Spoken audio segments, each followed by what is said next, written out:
लेकिन कृपया ध्यान दें, आप ध्यान दें, आपको एक काम करना पड़ेगा।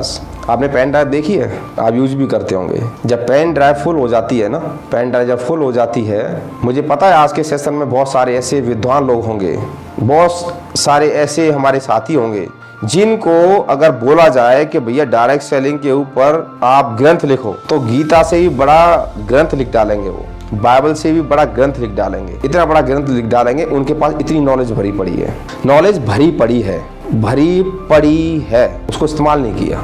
तो मैं बता रहा था, जब पेन ड्राइव फुल हो जाती है और आप उसमें कोई भी डाटा आपने डेस्कटॉप से अपने लैपटॉप से जब ट्रांसफर करते हैं तो एरर आता है वहाँ पे कि इसमें स्पेस नहीं है। तो मैं उन साथियों के लिए बताना चाहता हूँ जिनके बारे में अभी बात कर रहा था मैं, कि अगर उनसे बोला जाए तो ग्रंथ लिख डालेंगे, इतनी नॉलेज है, लेकिन काम में नहीं लेके आए उस नॉलेज को, क्योंकि एक्चुअल में उनको ये पता ही नहीं है कि कहाँ पे क्या करना है, कहाँ पे क्या नहीं करना है। बस थोड़ा इधर से उठा लिया, थोड़ा उधर से उठा लिया, थोड़ा इधर से उठा लिया, थोड़ा इधर से उठा लिया, और उनको सही मायने में एक झूठा भ्रम हो गया कि मेरे पास में बहुत नॉलेज है। और ये नॉलेज उनके पास में ज्यादा होती है जो 2-3 महीने के बाद में कंपनियां बदलते हैं। ये आजकल का ट्रेंड भी है, आपने देखा होगा। बहुत सारे मेरे पास में भी आए थे, सर मैं उस कंपनी से हूँ, सर मैं उस कंपनी से, सर उस कंपनी से हूँ, आग लगा दूंगा, तोप लगा दूंगा, ये झंडे गाड़ दूंगा मैं, धन्यवाद जी।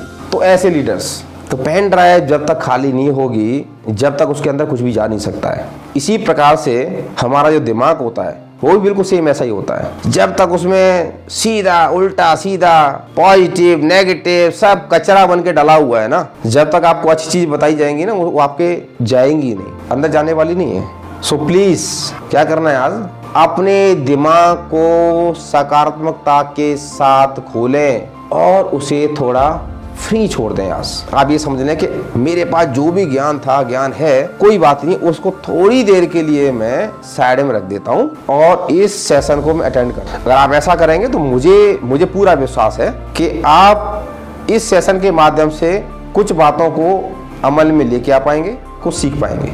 अन्यथा अगर आपने ऐसा नहीं किया तो आज का सेशन आपके किसी काम का नहीं होगा। मैं आपको दावे के साथ में लिख करके दे सकता हूँ। एक गुरु के पास में एक शिष्य गया उनका कि गुरुदेव मुझे सब कुछ आने लगा है, जो जो आपने सिखाया वो सब आता है, मुझे सब आता है, मैं अब आपसे भी ज्यादा बड़ा ज्ञाता हो गया हूँ, ज्ञानी हो गया हूँ। 1 महीने बाद वो आया और उसके ज्ञान की तो उसको पता थी, क्यों कुछ लोगों ने झपाड़े मारे होंगे, थप्पड़ मारे होंगे उसके ज्ञान को लेकर के, क्योंकि अहम हो जाता है ना कभी कभी इंसान को। तो गुरुजी के पास में आकर के बैठा, गुरुदेव मुझे और ज्ञान दीजिए। अब वो बता तो नहीं पाया कि मेरे साथ में क्या हुआ है। गुरुदेव को बोला, गुरुदेव मुझे और ज्ञान दीजिए, बताइए। तो गुरुदेव ने बोला कि बेटा मैं तो कुछ बता ही नहीं सकता हूँ, क्योंकि तुम तो बहुत बड़े ज्ञानी हो। बोले नहीं, गुरुदेव तो गुरुदेव ही होता है, गुरु तो गुरु ही होता है, आप मुझे और ज्ञान दीजिए। गुरुदेव ने क्या किया कि बेटा, शिष्य को बोला, बेटा एक काम कर, 2 कप लेकर के आ और 1 केतली में चाय लेकर के आ। 2 कप और 1 केतली में चाय मंगाई, सामने उसी के अपना कप भर लिया, थोड़ा सा खाली छोड़ दिया और उसके कप में चाय डालते गए। जब चाय निकल रही थी तब भी डालते गए। तो शिष्य बोला, अरे गुरुदेव क्या कर रहे हो, भर, ये तो कप भर गया है, फैल रही है चाय। तो केतली को साइड में रख करके बोले कि बेटा बिल्कुल इसी प्रकार जब तेरे दिमाग में ये बात आ गई कि मैं तो बहुत बड़ा ज्ञानी हूँ, जब कप जिस प्रकार से कप पूरा भर चुका है उसके ऊपर चाय डालो वेस्ट जाएगी, बेकार जाएगी, फैल जाएगी, उस प्रकार मैं तेरे को कुछ भी बताऊँ बेकार है, मिथ्या है वो तो मेरे पास में तेरे को सिखाने के लिए बेटा कुछ भी नहीं है। तो साथियों ये जरूर ध्यान देना है कि आज के सेशन में तो आपको कम से कम अपने ज्ञान को थोड़ा सा, हम पहले एक डायलॉग दिया करते थे कि अपने ज्ञान के पोटले को कुछ समय के लिए खूंटी पे टांग दो, कुछ समय के लिए। हो सकता है ऐसा? हाँ या ना? हो सकता है तो थम करके बताइए मुझे, यस सर हम ऐसा करेंगे। हो सकता है ऐसा? नहीं, मैं आपके लाइक नहीं देख रहा हूँ। यस जी, बहुत बढ़िया, बहुत शानदार, बहुत बढ़िया। बस इतना करना है। हमारा दिमाग बिल्कुल पैराशूट की तरह होता है, जब तक खुलता नहीं वो काम नहीं करता है। ऊपर से किसी ने जंप लगाया, पैराशूट नहीं खुला तो समझ लो उसकी मृत्यु निश्चित है, मृत्यु उसकी निश्चित है। उसी प्रकार से जब तक इंसान अपने दिमाग को नहीं खोलेगा, उसका एक अहम उसको रोक के रखेगा, मुझे तो बहुत आता है, मुझे बहुत आता है। हम इसको एक डायलॉग से पहले बोला करते थे, हम जो बड़ी बड़ी बातें करता था, काम कम करता था, हम उसको बोलते तू MBA क्या? बोले MBA क्या होता है? बोले MBA का मतलब होता है, M का मतलब होता है मुझे, B का होता है बहुत और A का होता है आता है। हम उसको ऐसे बोलते थे। बोले मैं MBA वाला नहीं हूँ, मैं तो नॉर्मल हूँ, सीखने के तैयार हूँ, तो हमारी डाउनलाइन क्या ना हमारे साथ में चलती थी उस समय। तो MBA नहीं बनना भाई, मुझे बहुत आता है, वो नहीं बनना है जी। बहुत बढ़िया, बहुत बढ़िया। दुर्लभम भारते जन्म मानुष्यम तत्र दुर्लभम, एक संस्कृत का श्लोक है ये। अर्थात भारत में जन्म लेना दुर्लभ है, भारत में जन्म लेना बड़ा दुर्लभ है, और मनुष्य रूप में जन्म लेना तो उससे भी ज्यादा बड़ा दुर्लभ है, बहुत कठिन है। भारत में जन्म लेना सौभाग्य की बात है, जिस व्यक्ति ने भारत में जन्म ले लिया बड़े सौभाग्य की बात है, और उसके बावजूद भी किस में, मनुष्य रूप में। लेकिन मनुष्य रूप में जन्म लेना उससे भी अधिक सौभाग्य की बात होती है।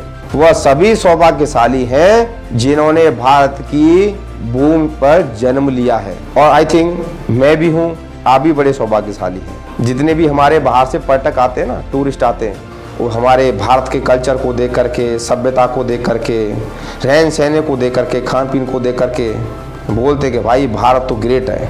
तो हम बड़े सौभाग्यशाली हैं साथियों कि हम भारत में जन्मे हैं। दुर्भाग्य और सौभाग्य, ये दोनों चीजें हमारे लिए यहाँ पे हो जाती हैं। सौभाग्य तो हमारा ये है कि मनुष्य रूप में यहाँ पे जन्मे भारत में। अब कोई व्यक्ति इसको दुर्भाग्य बना लेता है। अब कैसे बना लेता है? हमारा सौभाग्य यह है कि हम सभी ने एक जैसे मनुष्य के रूप में जन्म लिया है। मैं, आप, जितने भी हमारे साथी हैं, जितने आपके दोस्त, आपके रिश्तेदार, आपके पड़ोसी, सब जितने भी जान पहचान वाले वो मनुष्य ही है ना। हाँ जी, मनुष्य है ना जी, मनुष्य के रूप में जन्म लिया है। लेकिन हमारा गौरव इस बात में, हमारा गौरव इस बात में है कि जब हम इस दुनिया से जाएं, जब हमारी मृत्यु हो, उस समय हम एक समान ना हो। समझ रहे ना आप? हम सभी का सौभाग्य है कि हमने एक ही जैसे मनुष्य रूप में जन्म लिया है, लेकिन मरते समय हम एक जैसे नहीं होने चाहिए। ये हमारे लिए गौरव की बात होगी। लता मंगेशकर जी के साथ में जिन बहनों ने, जिन माताओं ने जन्म लिया होगा, उनके साथ में पढ़ी होंगी, उनके साथ में खेली होंगी, लेकिन लता मंगेशकर जी लता मंगेशकर बन करके गई, वो उनके लिए, हमारे लिए, सबके लिए गौरव की बात है। और उनके साथ में जो खेली थी, उन्होंने कुछ एक्टिविटी नहीं की, अपने आप को इम्प्रूव नहीं किया, आज शायद उनको कोई जानता भी नहीं होगा, मैं भी नहीं जानता हूँ। हाई क्लास फैमिली में जन्म लेना हमारे बस में नहीं है, हमारे बस में नहीं है कि साहब हम ये चुनाव नहीं कर सकते कि हम मुकेश अंबानी के हम पैदा होने चाहिए, किसी बड़े रईस घर में हम पैदा होने चाहिए, हमारे बस में नहीं है। भले ही हम पुअर फैमिली या मिडिल क्लास फैमिली में पैदा हुए हों, लेकिन अगर हम चाहें तो इसी जन्म में अपनी क्लास हाई क्लास में बदल सकते हैं। कोई फर्क नहीं पड़ता है मेरे दोस्त, कोई फर्क नहीं पड़ता है कि हम किस फैमिली में जन्म लिया है, पुअर फैमिली में जन्म लिया है, मिडिल फैमिली में जन्म लिया है, लेकिन हम चाहें, हम ठान लें तो अपनी क्लास हाई क्लास में लेके जा सकते हैं। और ऐसा बहुत सारे लोगों ने इतिहास पे इतिहास रच के दिखाया है इस भारतवर्ष में। भले ही हमारा जन्म एक अशिक्षित, अनपढ़ माँ बाप के यहाँ पे हुआ हो, लेकिन अगर हम चाहें तो हमारी मृत्यु एक विद्वान के रूप में हो सकती है कि साहब वो विद्वानी था, बड़ा ज्ञानी था, विद्वान के रूप में हो सकती है अगर हम चाहें तो। आज हम क्या हैं, पहले क्या थे, इससे कोई लेना देना नहीं है, कतई लेना देना नहीं है। लेकिन अगर हम चाहें अपने क्षेत्र में बहुत आगे जा सकते हैं और आगे आने वाली पीढ़ी के लिए एक मिसाल बन सकते हैं। साहब हमारे दादा साहब थे, हमारे बाबा साहब थे, उन्होंने ऐसा किया था, उन्होंने ऐसा किया था, उन्होंने ऐसा किया था, उनकी वैसे तो हम ऐसी जिंदगी जी रहे हैं, रॉयल जिंदगी जी रहे हैं। एक मिसाल बन सकते हैं। सही कह रहा हूं ना मैं? यस या नो? यस डालिए। यस, सही कह रहा हूं ना? हम कर सकते हैं ऐसा, मिसाल बन सकते हैं। बहुत बढ़िया।